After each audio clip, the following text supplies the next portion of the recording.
आई think syllabus completion एक myth होता है कि हमें सिलेबस कंप्लीट हो गया, it would never end. So I would say that keep giving mocks, जिससे कि आइटरेशन बढ़ती जाएगी and you would eventually get there. Coaching can only give you right direction कि this you have to do, but पढ़ना तो खुद ही है. एंड कोचिंग के notes would be half baked knowledge. I think basic NCERT पे stick करना, basic sources को बार बार रिवाइज करना, that is the key. Sir I think mains examination ही इस एग्जाम का मेन पार्ट है and it requires pre prepared notes जो प्रीलिम से पहले ही प्रिपेयर्ड हो, जिससे कि the time between prelims and mains में we can practice more answer writing. Hello everyone, welcome to student friends. अभी हमारे साथ हैं दीप्ति मैम, जिनका 39 रैंक के साथ यूपीएससी में सिलेक्शन हुआ. ये मैम का सेकंड अटेम्प्ट था. मैम का जो ऑप्शनल है वो ज्योग्राफी है. सो आज हम मैम से मैम की journey, strategy, book list share करते हैं. सो मैम, सबसे पहले आप अपना एजुकेशन बैकग्राउंड बताइए. हाँ जी सर, मैंने अपनी schooling Delhi public school Gurgaon से करी है and then I went to Miranda House Delhi university to do my geography honours and I graduated in 2021 and since 2 years I've been preparing for the examination. Okay ma'am.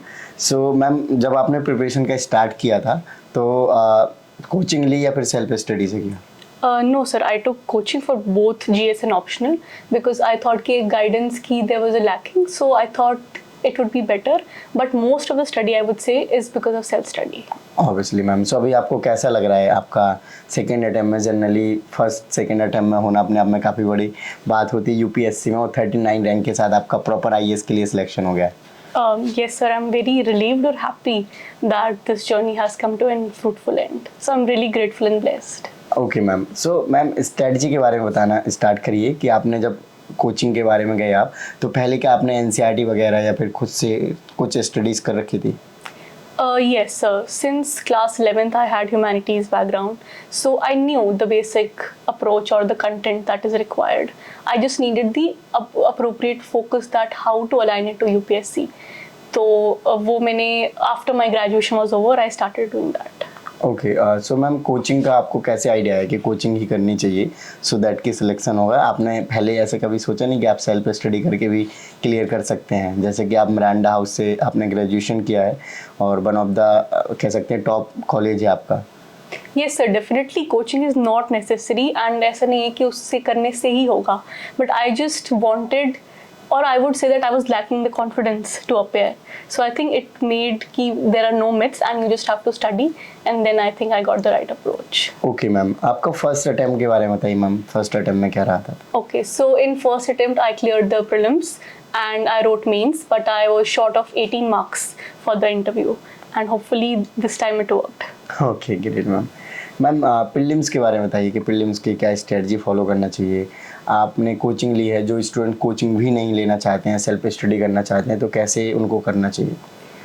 Yes, so I think कि prelims is the most unpredictable stage of this examination and it requires static subject में बहुत अच्छी hold and practicing PYQ, जिससे एक NAAC पता चले that how to solve the questions. And second most important I would say कि उस दिन पे nervous ना होके confident on your approach and your studies that you have done the hard work and now you just have to perform. I think that would be the key and CSAT nowadays I would say should be the focus. Okay ma'am. Last year questions paper कितने साल के at least लगाने चाहिए? जिनके पास कम time है वो 10 year के नहीं लगा सकते हैं, तो उससे कोई मतलब कम के भी लगा के अच्छा परफॉर्मेंस दी जा सकती है? हाँ जी बिल्कुल, मैंने तो 20 ईयर्स के लगाए थे, but since the pattern is changing तो अभी 5 ईयर्स की तो it is mandatory that you have to solve. So 5 years के करके you can get the knack and then it would be good. Okay, 5 year. तो मैम, जब mock की approach होती है मॉक लगाने की, तो पहले सिलेबस कंप्लीट करना चाहिए, जब तो आप मॉक अच्छे से अटेम्प्ट कर पाओगे. तो आप क्या कहना चाहेंगे इस बारे में? सर आई वुड से कि एक बार स्टैटिक हो जाए उसके बाद subjective mock test we can give. And sir I think syllabus completion एक मिथ होता है कि हमें सिलेबस कंप्लीट हो गया, it would never end. So I would say that keep giving mocks, जिससे कि आइटरेशन बढ़ती जाएगी and you would eventually get there. Right ma'am. जैसे आप कोचिंग कर रहे थे, तो क्या आपने कोचिंग के मटेरियल्स को ही प्रीलिम्स के लिए फॉलो किया, फिर कोचिंग के द्वारा जो बताया गया एज इट इज़ आपने वही चीज़ों को फॉलो किया? नहीं sir, coaching can only give you right direction कि this you have to do, but पढ़ना तो खुद ही है. एंड कोचिंग के notes would be half baked knowledge. I think basic NCERT पे स्टिक करना, बेसिक सोर्सेज को बार बार रिवाइज करना, that is the key. Okay जैसे मैम कहा जाता है कि प्रीलिम्स को अगर क्लियर करना है तो एनसीईआरटी काफ़ी इंपॉर्टेंट हो जाते हैं, तो एनसीईआरटी को कैसे पढ़ना चाहिए प्रीलिम्स अप्रोच को लेकर? जी सर मेरी अप्रोच जो रहती थी वो ये थी कि फर्स्ट रीडिंग में I would just see what are the topics, और वो PYQ से अलाइन करके कितने क्वेश्चंस किस टॉपिक से पूछे जा रहे हैं. For example in history which is I think बहुत ज़्यादा मेरे को मुश्किल हुई शुरू में हिस्ट्री करने में, but after looking at the PYQs and the NCERT text दोनों साथ में लेके आई वुड सी कि इस चैप्टर से these are the important topics, so उस पर ज़्यादा फोकस करना. ये एक मंजिल है तो रास्ते भी होंगे, और एक मेंटर भी जो मुश्किलों को आसान बना दे. नतीजे संयोग नहीं होते, दूसरों से बेहतर स्कोर होते हैं. GS Score, an institute for civil services. Good career is a process, and mentoring at GS Score is driven by primarily two objectives. One is empowerment and another is excellence. This is what we are known for. कामयाबी की राह पर 1000 से भी ज्यादा निशान. GS Score.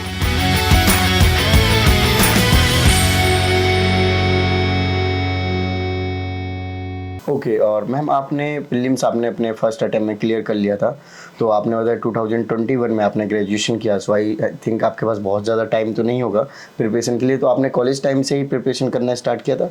हाँ जी, later half of the college I started reading the basic books जो भी होती हैं, but I think college time is something which will never come again, so I didn't compromise on my fun part in the college, so I think एक balance लेके I started. Okay ma'am, great. So ma'am आपने prelims में कितने questions को attempt किया होगा? Okay, so it was around 70 questions, which people say is less, but I think it is very customized. Some people would say कि 95 करके they get more score. I did less क्योंकि I think कि my accuracy is more. So it is very subjective and you should know in which category you fall. So ma'am आप accuracy की जो बात कर रहे हैं, तो accuracy को मतलब जज करने के लिए फिर आपने कैसे देखा कि हमारे मार्क्स इतने अच्छे आ रहे हैं, मतलब हमें एक्यूरेसी हमारी ठीक है, सो आपने PYQ लगाए, और PYQ लगाए तो फुल लेंथ या फिर सेक्शनल किस तरीके से? हाँ जी सर, सबसे बेसिक तो है PYQ से you will get to know कि कितने क्वेश्चन सही गलत हो रहे हैं. देन मॉक से you will get the idea that how many questions to attempt in a safe range. Having said that, on the day of the examination, the strategy can change. For example, in the 2023 का prelims का paper was very shocking, and I used to attempt 75 in the mocks, but in actual I attempted even less than 70. I think 69 or 68. So I think one has to be smart in knowing. Okay ma'am, इस बार का cut off आया GS का और CSET का, तो काफ़ी कम इस बार marks बता रहे हैं जी. तो इस बारे में आप क्या कहना चाहेंगे? Yes sir, definitely cut off कम गई है, and but it doesn't mean that the level of the examination is reducing. It just means that the level of questions have become very tricky and it requires lots of practice. Right ma'am, current affairs काफ़ी important हो जाता है जब हम prelims देते हैं, तो current affairs के लिए मैम आपने क्या क्या रिसोर्सेज को फॉलो किया और क्या अप्रोच होनी चाहिए, क्योंकि करंट अफेयर्स काफ़ी वास्ट भी है. जनरली देखा जाता है कि 1-2 घंटे डेली देना चाहिए. न्यूज़पेपर पढ़ते हो, फिर थोड़ा बहुत मैगजीन, तो 1-1.5-2 घंटे चले ही जाएंगे. Yes, current affairs I feel is very very important, and one difference that I made in from my previous attempt to this attempt has been daily around 45 to 1 hour of the newspaper reading, जिससे कि ना केवल हमें example मिलते हैं but एक interlinking पता चल जाती है स्टैटिक और करंट को लिंक करने की. So I think with syllabus in hand and newspapers it can be really a game changer. Okay ma'am, prelims के लिए कहा जाता है कि आपको मेंस की तैयारी करो तो प्रीलिम्स हो जाता है, बट प्रीलिम्स को कुछ ना कुछ तो स्पेसिफिक टाइम देना ही पड़ता है, तो वो क्या टाइम ड्यूरेशन देनी चाहिए स्टूडेंट्स को? सर ये बहुत वेरी करता है. अगर आप इनिशियल अटेम्प्ट्स में हैं तो I think 4 to 5 months is required because of the changing nature, and if you are giving multiple attempts I think minimum 3 months का preparation is sufficient. 3 months preparation. Okay ma'am, Mains के बारे में बताइए थोड़ा सा. हाँ जी. मेंस की आपकी क्या अप्रोच रहती थी, क्या आपने जो कोचिंग की है उसी से सारा हो गया, और किस तरीके से मेंस को अप्रोच करना चाहिए स्टूडेंट्स को? Sir I think mains examination ही इस एग्ज़ाम का मेन पार्ट है, and it requires pre prepared notes जो प्रीलिम से पहले ही प्रिपेयर्ड हो, जिससे कि the time between prelims and mains में we can practice more answer writing. And उसके लिए I would say the best source is toppers copies. जिसमें आई थिंक बहुत ज़्यादा मार्क्स में there can be variation. Okay, so ma'am सारे GS के paper हैं, तो आप पर्टिकुलरली जैसे जीएस 1 हो गया, 2 हो गया, इसको मतलब टॉपिक वाइज कवर करने का प्लान करते थे अपने मेंस को कवर करने के लिए, या फिर पहले कोई एक सब्जेक्ट पकड़ लिया उसको कर लिया, फिर जीएस 4 का भी मिला तो उसको कर लिया, कैसे करते थे? सो सर मेरी स्ट्रैटेजी ऐसी रहती थी कि मैं एक सब्जेक्ट बहुत लंबे समय तक नहीं पढ़ सकती हूँ, so I would take 2 subjects a day, जैसे कि एथिक्स हो गया एंड पॉलिटी हो गया। Then I would make 1 pager notes for every sub topic mentioned in the syllabus, and उसी में फिर value addition through the newspapers etcetera. Okay, so ma'am जैसे सब्जेक्ट्स होते हैं तो नोट्स बनाना होता है, तो नोट्स कैसे बनाते हो? अब आपने बताया आप 1 पेज बनाते हो, पूरा दिन पढ़ा, दिन में तो आपने आई थिंक 50 पेज तो इजीली कर ही सकते हैं, तो 50 पेज में 1 पेज का नोट बनाया, तो वो कैसे होता है मैम? सर स्टार्ट होता है बेसिक डेफिनेशन से, what is the topic. For example if we take role of women in Indian society, it is a topic in GS 1 which requires कि PYQs में क्या क्वेश्चन पूछे गए हैं वुमेन से रिलेटेड, उसके हमारे पास नोट्स होने चाहिए, एंड करंट में कुछ डेटा पॉइंट्स, कुछ एग्जाम्पल्स, ये सब add.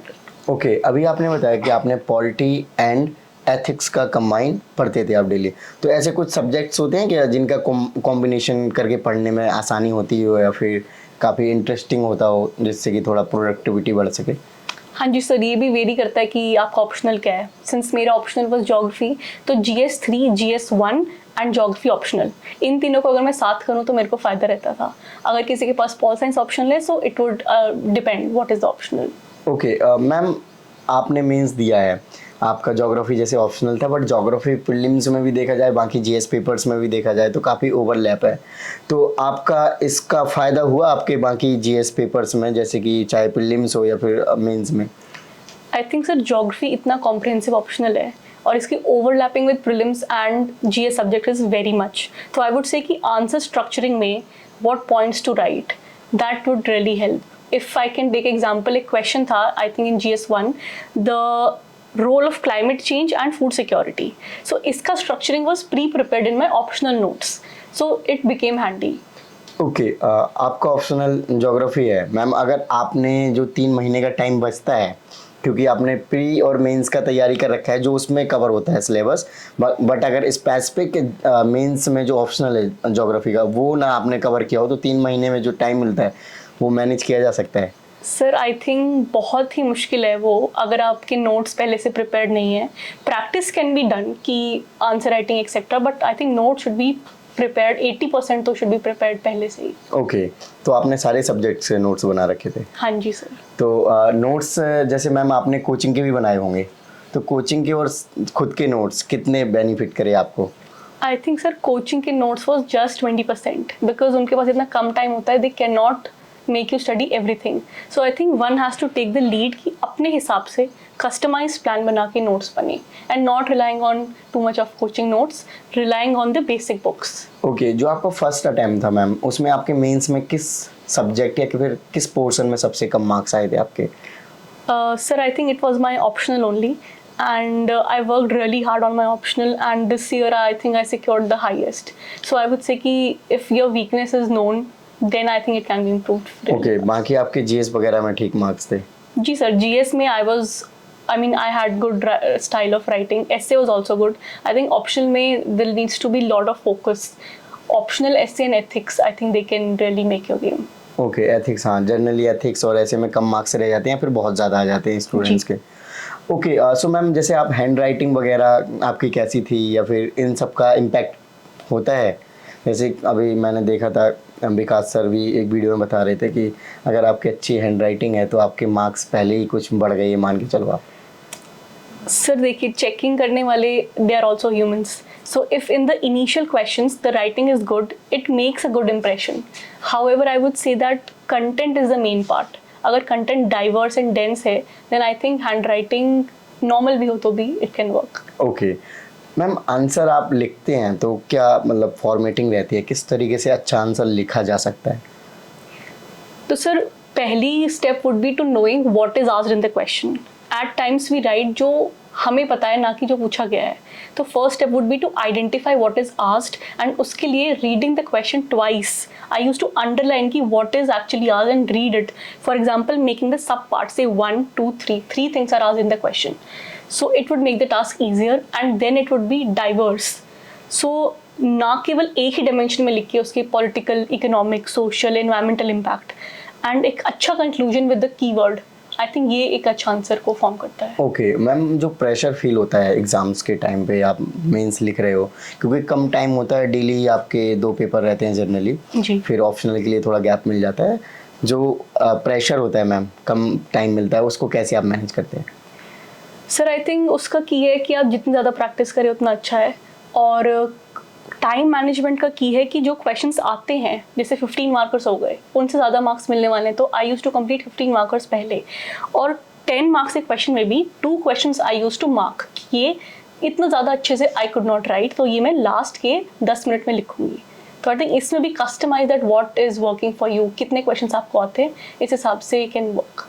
Okay, generally ma'am questions तो सारे आ रहे ही होते हैं, मेंस में तो ऐसे कुछ ना कुछ पता ही है इसके बारे में, बट मैम आपने जैसे बताया कि जो आपको कम आ रहे हैं फिर वो लास्ट में लिखना है, तो मैम इससे नेगेटिव इंप्रेशन तो नहीं बनता है कि आप टीचर को भी पता चल जाए कि शायद इसको क्वेश्चन से कम आ रहे होंगे इसलिए इन्होंने लास्ट में लिखे हैं, तो ये भी तो एक माइंडसेट हो सकता है?